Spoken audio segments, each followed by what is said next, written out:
ஜனாதிபதி தேர்தலுக்கு முன்னரே அனுரகுமார திசாநாயக்க அவர்கள் யாழ்ப்பாணத்திற்கு வந்து மிக தெளிவாக குறிப்பிட்டார்கள். நான் இங்கு வருவது பெற்றுக் கொடுக்க போகின்ற தீர்வுகளுக்கு யாராவது நாங்களும் இதில் பங்காளிகள் என்று கூறிக்கொள்வார்கள், கூறிக்கொள்ளட்டும். அதில் எந்த விதமான பிரச்சனையும் எங்களுக்கு கிடையாது. இவர்களுடைய சித்து விளையாட்டுகள் என்னவென்று இலங்கையில் விசேடமாக யாழ்ப்பாணத்தில் வாழ்கின்ற மக்களுக்கு நன்றாக தெரியும். விளையாடுகின்ற விளையாட்டு என்பது வேறு எதுவும் தேர்தலுக்கான விளையாட்டு, அரசியல் ரீதியான விளையாட்டை தவிர உண்மையில் உங்களுக்கு எல்லாரும் தெரியும். இப்போ நாங்கள் கேபினட் அமைச்சர்மார்கள் யாருமே போலீஸ் பாதுகாப்பு எடுக்கிறோம். அப்போ இது போலீஸ் பாதுகாப்பு எடுக்காத காரணம் வேறு எதுவும் இல்லை. உண்மையிலேயே எங்களுக்கு மக்கள் மீது நம்பிக்கை இருக்குது. நாங்கள் மக்களுக்காக தான் செயல்படுகின்றோம். அதனால் நிச்சயமாக எங்களுக்கு இந்த பாதுகாப்பு என்பது மக்கள் என்கின்ற அரணை எங்களுக்கு தேவையாக இருக்கின்றே தவிர வேறு அரண் போலீஸோ இராணுவமோ எங்களுக்கு தேவையில்லைங்கிறது எங்களுக்கு நன்றாக தெரியும்.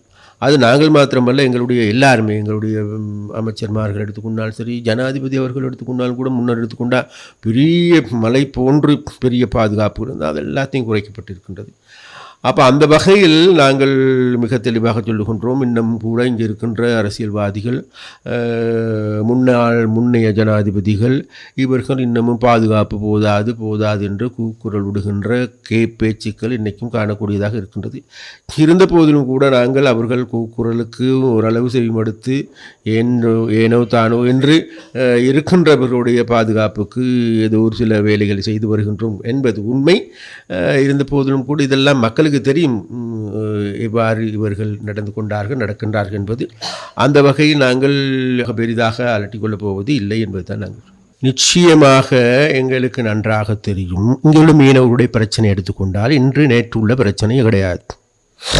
யுத்தம் முடிஞ்சு 15 வருஷமாகுது. 15 வருஷமாகவும் ஒவ்வொரு நாளும் இருக்கின்ற பிரச்சனை.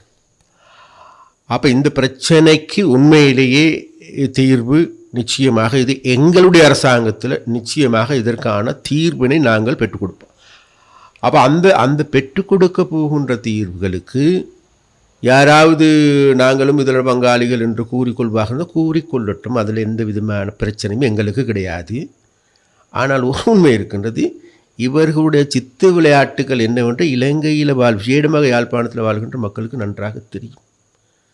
அதனால் அது சம்பந்தமாக மக்களும் மிரட்டிக்கொள்ளப் போவதில்லை, நாங்களும் மிரட்டிக்கொள்ளப் போவதில்லை. அவர்கள் விளையாடுகின்ற விளையாட்டு என்பது வேறு எதுவும் இல்லை, தேர்தலுக்கான விளையாட்டு, அரசியல் ரீதியான விளையாட்டை தவிர வேறு விளையாட்டுகள் அல்ல என்பது இந்த இடத்தில் நாங்கள் குறிப்பிட்டாகும். ஒன்று. இரண்டாவதாக, அவர்களால் முன்வைக்கப்படுகின்ற தீர்வு திட்டம் நாங்கள் மிக தெளிவாக சொல்லியிருக்கின்றோம்.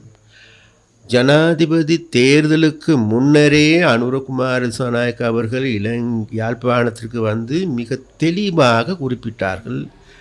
நான் இங்கு வருவது உங்களுக்கு 13 தருவதற்கோ, பெடரல் தருவதற்கோ, சமஷ்டி தருவதற்கோ, ஈழத்தை தருவதற்கோ அல்ல.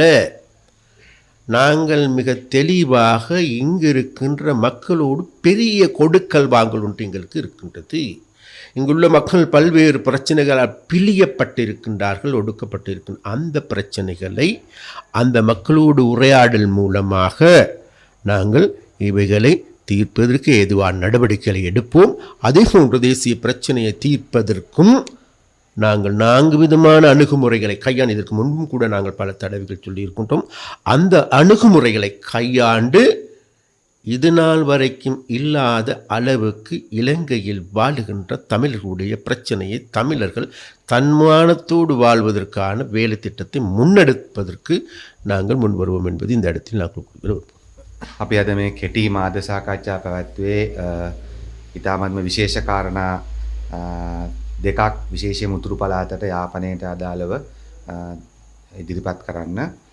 එකක් තමයි ජනාධිපති අනුර දිසානායක සහෝදරයා මේ ජනවාරි මාස 31 වෙනිදා යාපනයට පැමිණෙනවා ප්‍රධාන වැඩ කටයුතු කිහිපයකට. පළවෙනි එක තමයි යාපනයේ දිස්ත්‍රික් සංවර්ධන කමිටුව, යාපනයේ දිස්ත්‍රික් සම්බන්ධීකරණ කමිටුව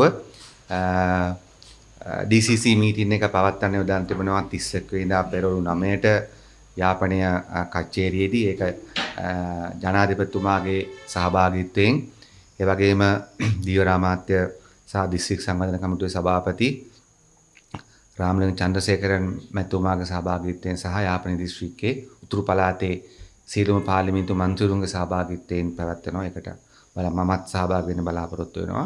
ඉතින් අපි දැනට සංවර්ධන කමිටුවේ සභාපති විදියට රාමලිංග චන්ද්‍රසේකරන් මැතිතුමාගේ පැත්තෙන් සියලුම ප්‍රාදේශීය නිලධාරීන් දැනුවත් කරලා තිබෙනවා. ජනාධිපතිතුමාගේ මේ මැදිහත් වීමට අදාළව ප්‍රදේශවල තිබෙන අත්‍යවශ්‍යව විසඳාගත හැකි විසඳාගත යුතුම කෙටි කාලීන සහ මැද කාලීන ගැටලු පිළිබඳව